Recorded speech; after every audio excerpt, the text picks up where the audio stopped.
Assalamualaikum anak-anak, apa kabar semuanya? Pada puasa kan? Hari ini kita belajar lagi ya.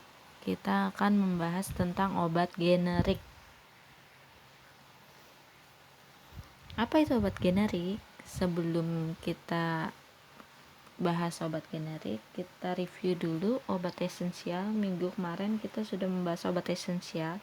Apa itu obat esensial? Obat esensial itu obat yang paling banyak dibutuhkan untuk pelayanan kesehatan. Ingat, obat esensial, obat yang paling banyak dibutuhkan untuk pelayanan kesehatan bagi masyarakat.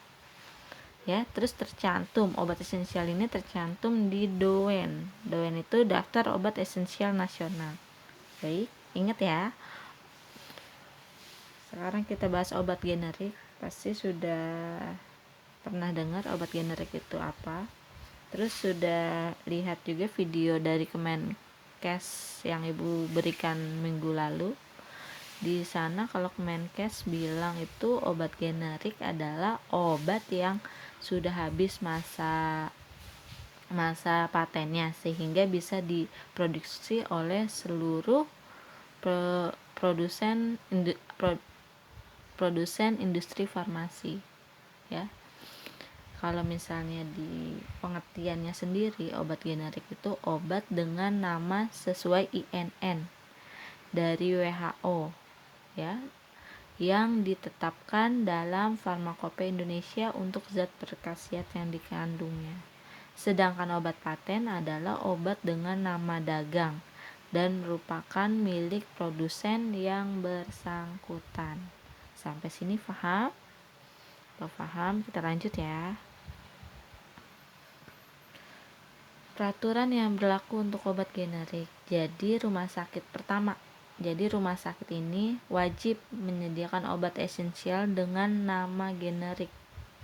Ya. Rumah sakit wajib menyediakan obat esensial dengan nama generik. Kedua, rumah sakit diharuskan memiliki formularium meliputi DOEN. Ya. Ketiga, rumah sakit wajib memiliki pedoman terapi dan KFT, Komite Farmasi dan Terapi.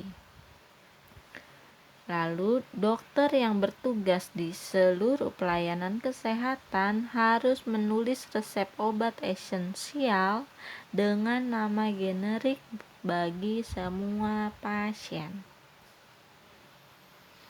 Lanjut. Macam-macam obat generik. Obat generik ini dibagi menjadi dua. Satu, obat generik bermerek dagang atau disebut OGM. Dua, obat generik berlogo atau OGB. Kita bahas yang pertama, obat generik bermerek dagang atau OGM. Dari kata-kata sudah tahu ya, obat generik bermerek dagang. Berarti obat generiknya itu ada mereknya ya. Di sini itu artinya obat generik yang diberi merek dagang oleh industri farmasi yang memproduksinya.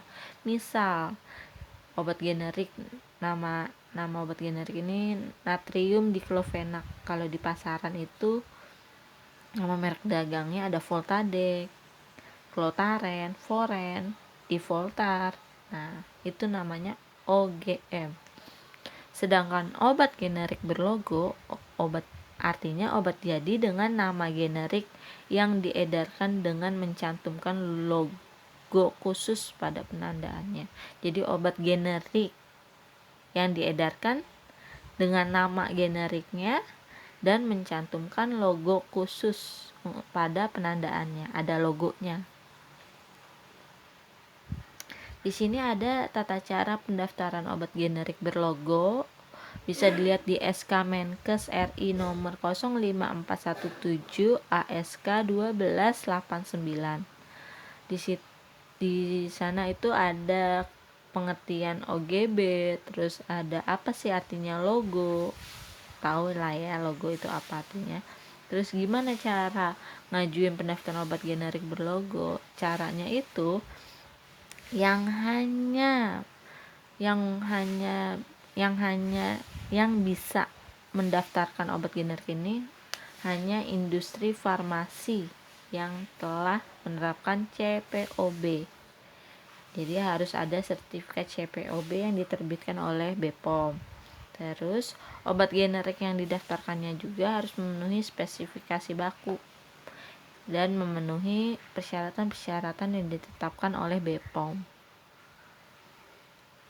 Contoh-contoh obat generik berlogo itu contohnya seperti asetosal, allopurinol, aminopilin, amoksisilin, ampicillin, dan banyak lagi. Di sini ada logonya, logo obat generik. Sudah pernah lihat sepertinya kalian banyak ditemukan. Ini logo obat generik, tengahnya ada tulisan generik. Bulat berarti suatu kebulatan tekad untuk menggunakan obat generik. Terus garis-garis tebal tipis itu berarti menjangkau seluruh lapisan masyarakat.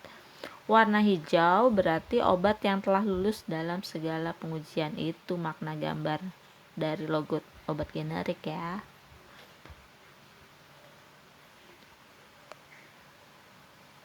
Oke, udah ini. Jadi, apa sih bedanya OGM, OGB, dan obat paten? Nah, yuk lihat dulu bukunya. Buku UK halaman 113. Sudah dibuka? Nah, di situ ada perbedaan-perbedaannya sudah dirangkum.